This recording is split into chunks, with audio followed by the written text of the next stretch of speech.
Muy buenos días. Pienso tocar el día de hoy y de manera bastante general un tema relacionado a la problemática actual que estamos apreciando respecto de esta medida coercitiva de carácter personal que es la prisión preventiva. Lo que creo que es el primer punto a tener en consideración es que no debemos pensar de que este es un problema reciente.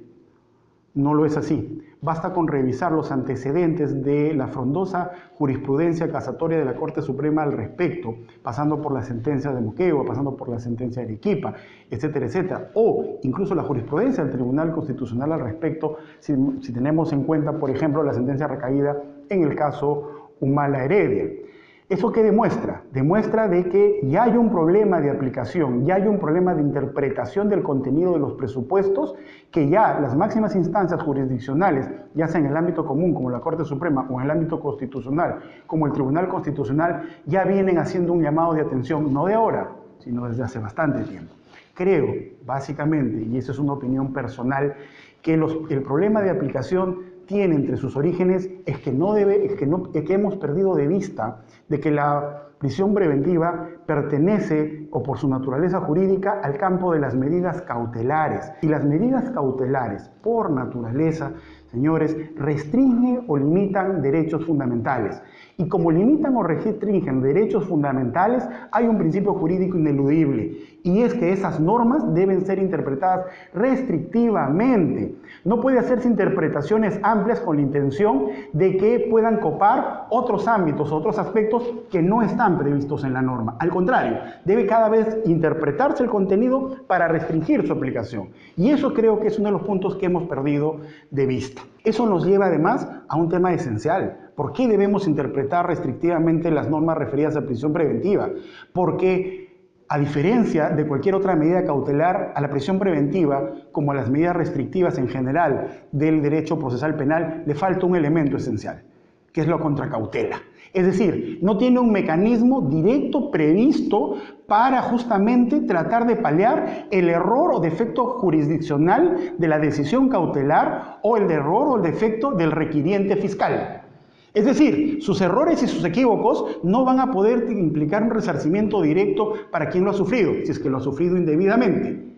Entonces, eso obliga aún más al órgano jurisdiccional a ser mucho más restrictivo en la interpretación, porque debe partir del hecho de que de una u otra manera el requerido está desguarnecido en su capacidad de indemnización frente al error judicial de manera directa. Muy bien, he señalado claramente que los defectos vienen o los problemas vienen a partir de no tener en cuenta de que estamos frente a un contexto de la medida cautelar. Pero adicionalmente también se está perdiendo de vista que en el mundo cautelar, el día de hoy, ya no solamente se acepta como presupuestos conformantes de una medida cautelar la apariencia del derecho o el peligro en la demora, sino que adicionalmente ya implica un presupuesto de validez de estas medidas, un presupuesto que debe estar presente de manera copulativa el tema de la proporcionalidad, adecuación les llaman en el procesal civil. ¿Eso qué significa? Que con el mismo ahínco con que los fiscales, con el mismo ahínco como los jueces pretenden, ¿no es cierto?, justificar su análisis, que puede ser válido, respecto a los otros dos presupuestos, peligro en la demora, apariencia en el derecho, deben poner el mismo énfasis en valorar e interpretar la aplicación al caso concreto, no en sentido abstracto, al caso concreto debe interpretar y valorar el test de proporcionalidad, debe estar presente en su análisis frondoso respecto, número uno, al tema de la adecuación, al tema de la necesidad y al tema de la proporcionalidad en sentido estricto.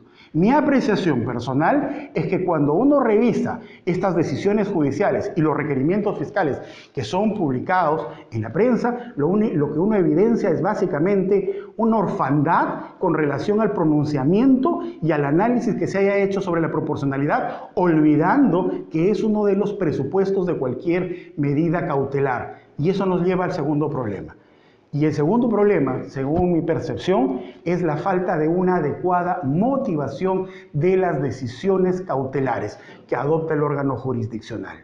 Es decir, no solamente que no se preocupan por tocar el tema de la proporcionalidad, sino que además incurren en un defecto de motivar sus decisiones, olvidando que ya el Tribunal Constitucional y la propia norma del Código Procesal Penal exigen no cualquier motivación, sino porque como estás afectando, limitando, restringiendo un derecho fundamental, requieres una motivación cualificada. ¿Y qué ha dicho el Tribunal Constitucional que es una motivación cualificada? Pronunciarte sobre el principio de proporcionalidad, sobre el cual ya hemos visto que hay una orfandad en su fundamentación y en el tratamiento del mismo.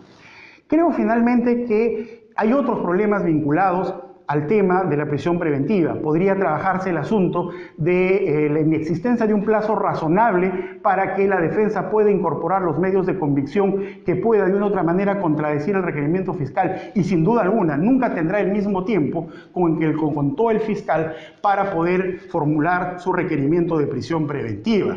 Ahí creo que el quid del asunto, y lo podemos tratar en otra sesión, es que creo que el plazo previsto en la ley no es un plazo legal común, es un plazo legal que fue previsto en favor del reo, porque él tiene necesidad de que su situación jurídica sea definida de manera inmediata, pero es un plazo para él, no es un plazo para el fiscal, y lamentablemente creo que la realidad nos lleva a ver que ha habido una tergiversación acerca de la percepción de ese plazo. Tema distinto, que también lo podemos tocar más adelante, será el tema referido al análisis del principio de la subsunción o relación de tipicidad que se pueda o no discutir dentro de una audiencia de prisión preventiva. Les agradezco muchísimo su atención. Muchas gracias.